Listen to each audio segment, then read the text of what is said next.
Okay, welcome to the Lockdown Economy. We are a social non-profit initiative by the think tank AlterContacts to help small businesses and the self-employed professionals overcome the challenges of the pandemic and reactivate the economy. My name is Rosie Ellison, and our guest today is Alexandra Badita. She's the founder of Impressivity, and she's a journaling and storytelling expert who shares the power of writing in her workshops, online courses, and corporate training sessions. Alex, I'm really excited to be speaking to you today and learning more about what you do with Impressivity. So can you tell us a little bit more about your work? Yes, hello, and thank you so much for having me. I love writing, and this is why the power of writing has always been so important for me. This is where I started my business and my passion for what I do. So I teach journaling, online courses and workshops, storytelling, everything that has to do with copywriting and blogging. Also because I have a background in journalism, and I think that helps as well. Yeah. But my love for writing was even before that, because my first journal, I had it when I was 8. So I think this is how it kind of carried along. But it was only a few years ago when I actually decided, you know what, I'm just going to give it a try. I started my blog at first in 2014. That is when Impressivity was born, because I was thinking for what name to give to my blog, something that is memorable, that is unique, that doesn't exist yet. And it just came to my mind. And from that, it started to evolve. So Impressivity was my personal blog. I was talking about all things relationships and traveling. And, it was my little corner, my little online journal. And after that, it started to evolve more onto the personal development side. And this is when I moved more towards coaching and learning how to also spread the word on writing therapy and how important it is to use the power of pen and paper. So this is how Impressivity started. Great. And for some people who may not be sure, can you explain a little bit more about what you mean by impressivity? Why is this the title that you chose for your blog?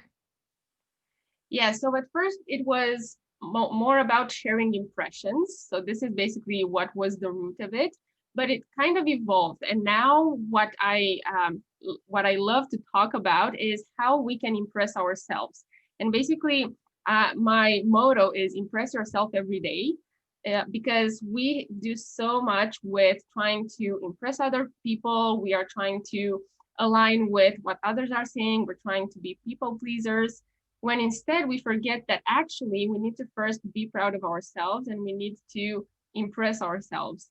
And I also love to share about how to live your impressivity, because basically impressivity is, in my perspective, our unique talent, our passion, our core gifts. So when I say live your impressivity, you have to live that passion. You have to really be someone who is aligned with what they love, with their unique gifts, and they really want to share them with the world, and they really want to stay in that power and just spread it around them.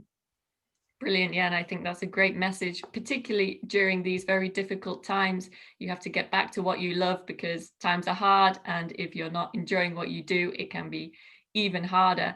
So during the lockdown period, the pandemic, how did you have to alter your business maybe? I don't know if you were doing face-to-face workshops that couldn't go ahead. So what did you do to be able to get through this period with your business?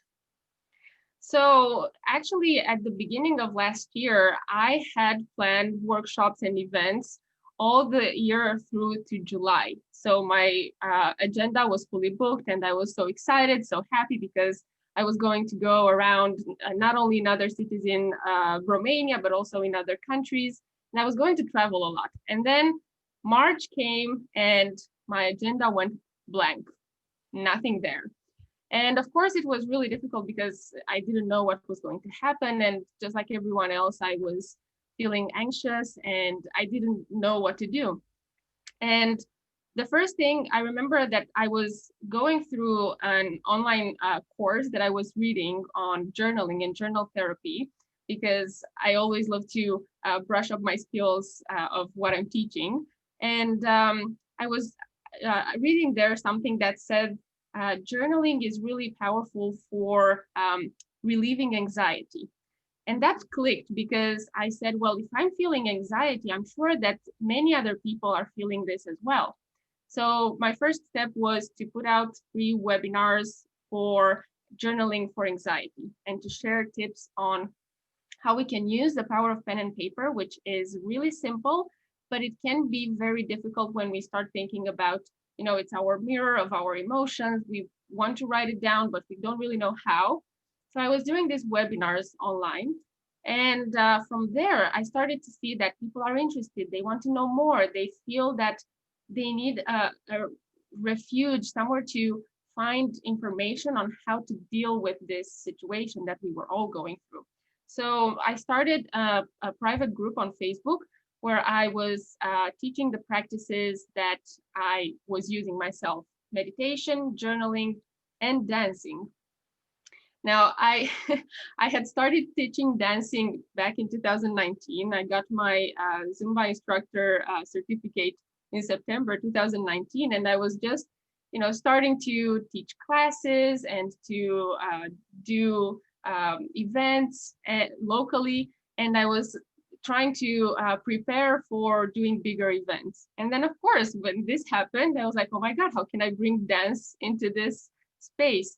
I never thought I could teach dancing lessons online, but I kind of had to get creative, and I had to find a way in which to share this, because I knew that every time when I was feeling a little bit low, I would start putting some music and dancing, and it would immediately shift my perspective. And I said, well, I need to share this as well. So basically going back to this private group with a few members who joined me, and they were really loving these practices of journaling, meditation, and dancing.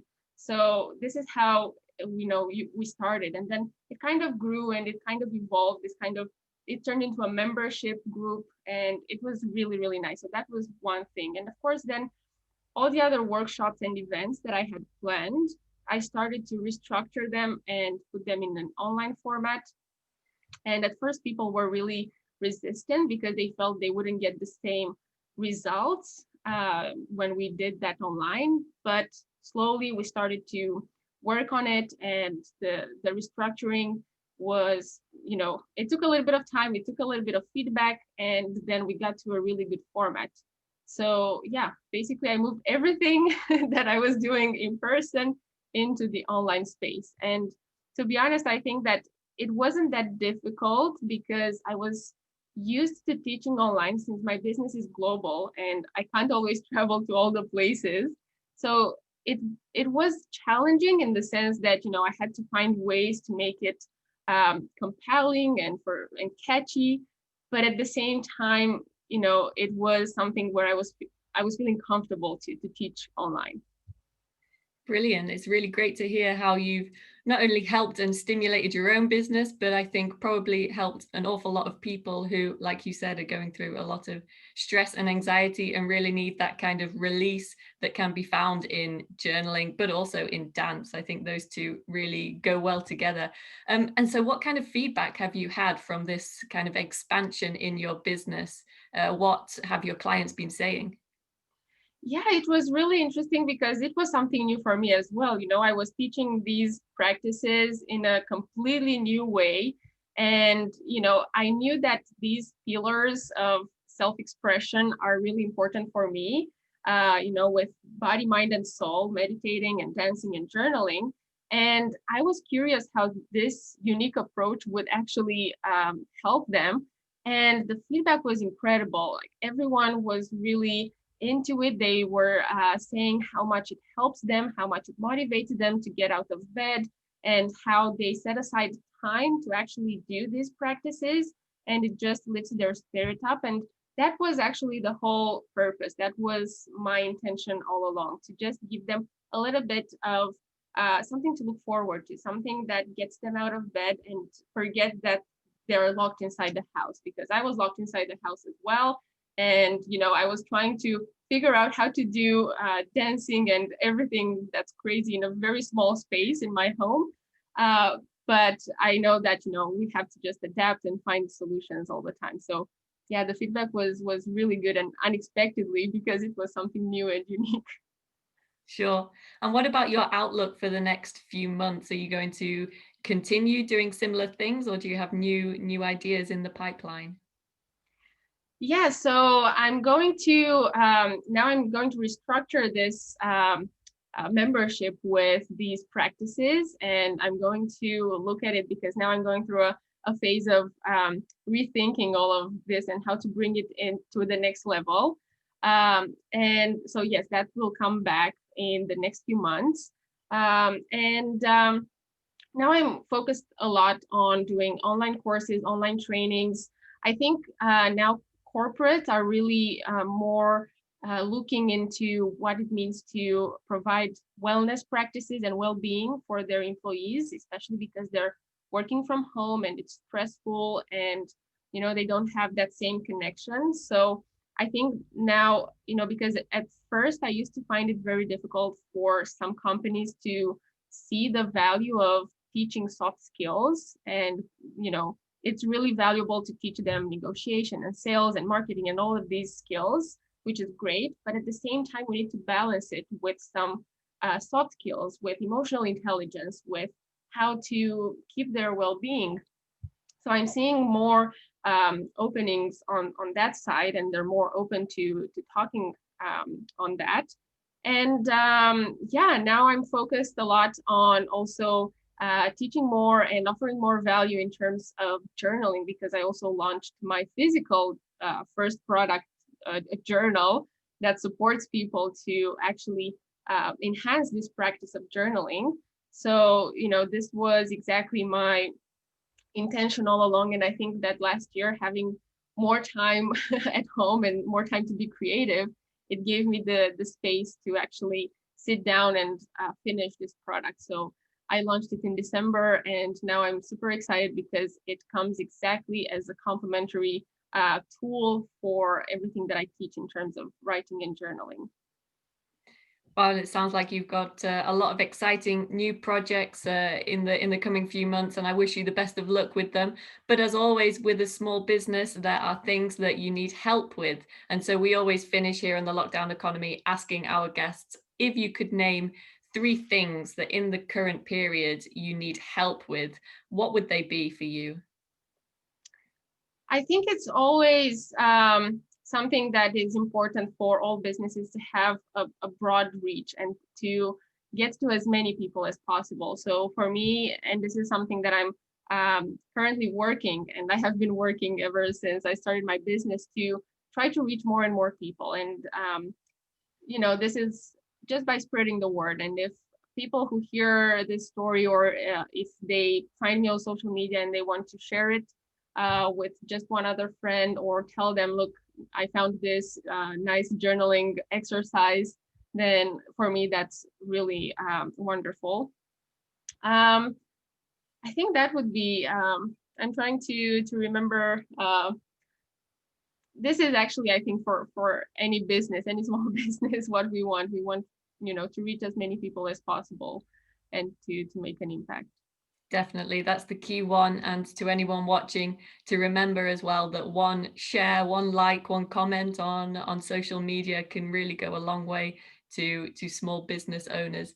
So thank you very much, Alexandra, for speaking to us today. It's been really interesting to hear a very different insight into a different industry that maybe we haven't heard so much of in the lockdown economy before. And as Alex said, she's very active on social media, particularly on YouTube. I've watched myself a few of her dancing videos, which I can highly recommend for cheering you up on a wintry day. So feel free to contact Alex. I will post the links to her social media accounts below. I invite you to like this video as well and subscribe to the AlterContacts YouTube channel, because in the coming weeks, we're going to have many more small business owners sharing their insights with you. Alex, it's been really fantastic to speak to you and to hear your outlook in this time, which is nice to hear a really positive outlook in these days where we're hearing a lot of negative news. But do you have any final comments for anybody watching today? Thank you so much also for having me. And, I realized that it's important to try to find ways to stay positive, because I have my low days as well. And I know that, on some days it's difficult to just find motivation to get out of bed. And I think what is really important for me, and is something that I have been mentioning, especially in the past week, because we get so pressured to set goals for a new year.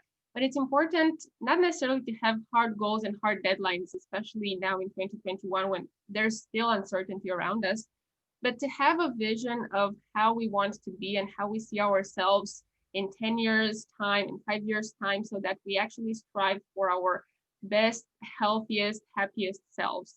And this is where impress yourself every day is the best reminder. Brilliant. Thanks. A great message. Thank you again, Alex. Thank you.